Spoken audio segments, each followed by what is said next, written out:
Uh-oh. This ain't just another email scandal. This is the moment Obama, Hillary, and Schiff, all of them, realized that it's no longer just rumors, y'all. Their own words, their own tech, their own panic, and now Pirro has the keys to the kingdom. Roll the tape. And this morning, President Obama is defending his former Secretary of State, saying while she made a mistake, there's no evidence her private email system was used to hide something or squirrel away information. President Obama speaking out on 60 Minutes about Hillary Clinton's email controversy. Did you know about Hillary Clinton's use of private email server? No. While she was Secretary of State? No. Saying while it's been, in his words, ginned up for political gain, his former Secretary of State should have held herself to a higher standard. It is important for her to answer these questions to the satisfaction of the American public, and they can make their own judgment. I can tell you that this is not a situation in which America's national security was endangered. I did not. And this morning, President Obama is Look, man, he lied. He lied. Obama knew about Hillary's illegal private server. We already know that because of his own BlackBerry. It couldn't contact her unless she was pre-approved. That means someone had to put her email in the system. So when he looked America in the face and said, "No, I didn't know," he wasn't just lying. He was helping cover the biggest classified breach in modern U.S. history. In the moment Pirro got confirmed, your boy Schiff, he cracked. I mean, even her own people on Fox thought she couldn't be trusted to be on TV, on their own network. And after the show was briefly taken off the air, Fox News producer Justin Wells described, they took her off because she was crazy. Optics are bad, but she's crazy. Well, her own executive producer also described her as nuts. Are we going to put someone that even Fox, and I'm not a particular fan of Fox, but even Fox thought was crazy, nuts, couldn't be trusted on live television? We're going to trust her with the lives and liberty of people in the District of Columbia? I mean, even her own people on Fox. Now look at him, Adam Schiff. The man who lied for years about evidence he never had. Now he's sitting here foaming at the mouth over Pirro being confirmed. Why? Because deep down he knows she's not coming to play politics. She's definitely going to be coming with the receipts. And if you thought Schiff was just sweating before, wait until you see who just gave her the green light. Yes, Pirro is now confirmed as D.C. U.S. Attorney. This ain't just Fox News anymore, y'all. This is Judge Pirro with legal authority over the most corrupt swamp in America, D.C. And the first names on the list, Schiff, perhaps Clinton, perhaps Brennan, Comey, excuse me. Woo! Y'all know we're allergic to the BS around here. But yeah, every name tied to the Russia hoax and the email cover of them, they are shivering right now. I know they are. Because right after that confirmation, someone else dropped a bombshell. So what I think I hear you saying is there is still an opportunity for indictments, potential prosecutions, accountability from those people who may have lied under oath, like John Brennan, James Comey, and perhaps Hillary Clinton. Well, that's why I've made the referrals that I have. DNI Gabbard has made referrals. Yeah. And why we're going to continue to share the intelligence that would support the ability of our Department of Justice to make bring fair and just claims against those who have perpetrated this hoax against the American people and this stain on our country. Director, one other question on this. Tulsi, as well as President Trump, used the word. So what I think I hear you saying is. So, TI Director John Ratcliffe just confirmed what Team Think already knew. The real collusion wasn't Trump with Russia. It was Hillary with the intelligence agencies feeding lies to the media, the FBI, and Congress. So when they call Trump the threat, it's total projection. And speaking of projection, here comes Brennan with a claim so wild you think he was a foreign agent. So I'm sure the Russians were looking at it after January 20th of 2021 and trying to determine how best to gain access to Mar-a-Lago. Having somebody go in there, either as a member of a cleaning staff or a caterer or a guest, to identify locations in that compound where documents might be stored, and then access those rooms with those documents, probably at a time when Trump was not there, maybe when he decamped to Bedminster, New Jersey last summer, because that minimizes the Secret Service presence on the compound. Then you go in and then you start making copies of all the documents that look important. And if they saw those cover sheets that say top secret, SCI, HCS, those are the ones that they would copy. But they would put those papers and documents back exactly where they found them. And which makes this a nightmare for the intelligence community. I work very closely with Hillary Clinton. She worked tirelessly to advance U.S. national security interests around the clock. She didn't do the things that Donald Trump has done, as you pointed out, as he has so many multiple interests in terms of financial, personal, political, partisan, you name it. And the types of things that he's doing, it reminds me of some individual U.S. government officials who were recruited by foreign intelligence services who did their utmost to conceal their activities, to conceal the documents that they might have taken and stolen from the U.S. government. And so therefore, it's clearly that he had nefarious intentions, which is why I think it's so important that the Department of Justice, the FBI, and the intelligence community get to the bottom of this, because it is nothing short of our national security that is at stake.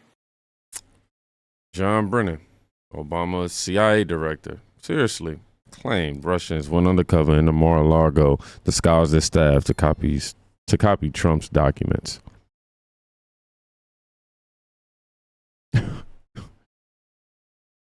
This was in August 2022, by the way. And with no evidence, no witness, just pure desperation. The same man who helped Hillary push this whole Russia law in the first place is now inventing spy thrillers. But what they didn't expect was for Trump to flip the script.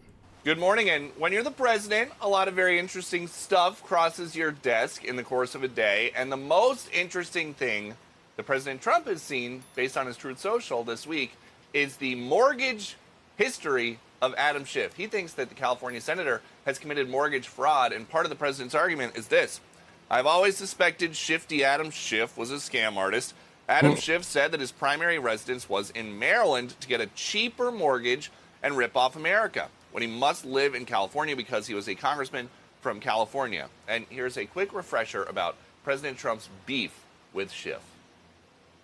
He is using the department as both sword and shield, acting like a convicted felon because he is a convicted felon. The Trump administration is corrupt. No one, not even a president, is above the law.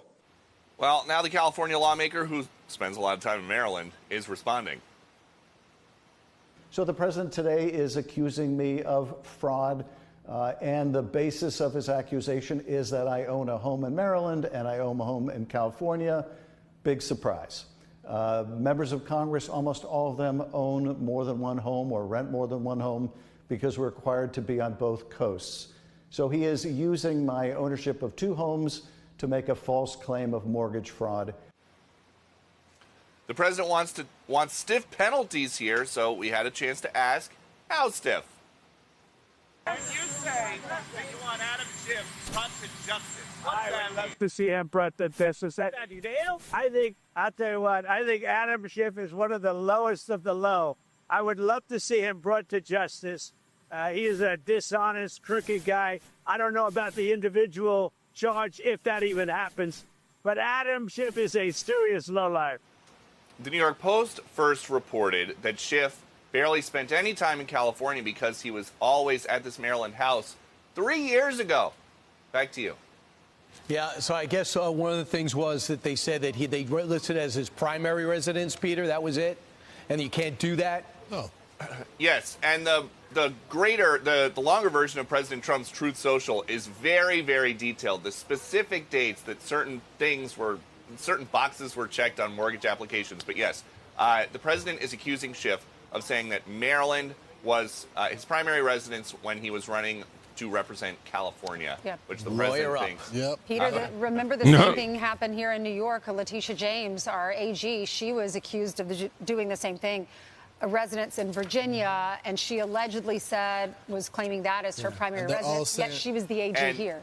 And we have no idea what's going to happen with this, but at a minimum, President Trump elevating this is going to mean a lot of paperwork probably for Adam Schiff. Most definitely.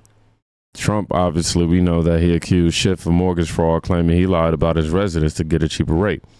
30 years. That's the max sentence for what Schiff's being accused of. And you can hear the fear in his voice. The same man who once claimed no one is above the law. Yeah, they all switch really, really quick, right? Now he's realizing that line might finally apply to him. But wait, the icing on the cake. They just caught Hillary's people on record planning an entire hoax. The documents contain emails, allegedly, from the senior vice president of the George Soros Open Society Foundation. He quotes a Clinton campaign advisor saying, quote, "It will be a long-term affair and to demonize Putin and Trump," and adds that, quote, "later the FBI will put more oil into the fire," unquote. Other emails reveal Hillary Clinton approved the idea of tying Trump and Russia to election interference. And that was a scheme, hoping the allegations would distract people from her own email scandal. These documents provide clear evidence that Hillary Clinton's campaign was behind the Russia hoax and that the FBI knew what the Clinton team was up to, acknowledging that the info they were receiving about the Trump campaign may have come from the Clinton camp. Despite this, the Obama intel community forged ahead with their 2017 assessment, concluding that Russia aspired to help Trump win the election. Now, we know this isn't a theory. You know what I'm saying? Told y'all it was documented. The Clinton campaign advisor tied to George Soros and his Open Society Foundation said it'll be a long-term affair to demonize Trump. And that was in 2016. They weren't investigating a crime. They were inventing one. Let me ask you, if Hillary's people planned the lie, if Obama enabled it with his tech, if Schiff protected it with fake investigations, then who's really trying to overthrow the U.S. government? We're not just exposing corruption anymore. We're watching the panic play out in real time. The lies are collapsing. The shield is gone. And Pirro, Pirro just stepped on through the battlefield. Make sure y'all follow me on these platforms up here to stay ahead of the spin. And if you rock with this commentary, definitely share this video to 4 people who still think Hillary just made a mistake. We're going to wake them up. And to the 4X Club, I'm sorry. I got nothing but major love for y'all. That's why I'm about to do these shout outs right now. Peggy Lawson 1364, Pappy N5I, Trent K 268 says Antifa is the Democrat Party's paramilitary arm. I don't even know what that means. Anywho, Tom Hart G 1792. Shout out to NYC 999. Sad, spelled with an 8. And then last but not least, we're going to shout out to Haywood Jenkins 7072. Thank y'all for making the channel what it is. Every single day I wake up and I'm excited to be able to bring you guys the news and the truth. So I want y'all to know I'm just grateful. I really have no other word to describe it. But besides that, as I always say, please be safe. Go check on somebody today. You can quite literally be saving their life. Peace.